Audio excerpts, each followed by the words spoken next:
Sa inyo lahat, Boss T-Rex po. Ito ngayon, preventive maintenance kami. Kinukulayan namin yung mga exposed wiring ng pintura. Yan. At ang mirador ko ngayon, alam sino? Si Michael. At si JM. JM, tingnan mo mga tira niya yung JM. Yung cable harness. Yung cable harness niya. Yan. Hanggang doon yun. Cable harness namin. Kaway ka muna lang tayo dyan sa mga followers. 2 million followers.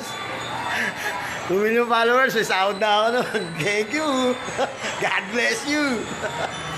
Yan o. Yung try namin yan. Yung parting yan, kailangan yung kukulayan namin yun. Papunta roon. So, dito kami this is for CCTV. So, CCTV Rexis po. Rexis CCTV. At Boss T-Rex po. Kaya sa vlog ko yan. Like and share and follow. 200k up. Yeah, it's Michael. Say hello, Michael. Michael. Thanks sa followers. Abala siya. Yan. Linisin lang namin ng pag ganun. Kasi dapat usually talaga piping. So ngayon, para mapinturahan yan, secondary na kulay nung parang tulip, puti muna. Parang primer muna. Thank you for watching and God bless you to all. Boss T-Rex.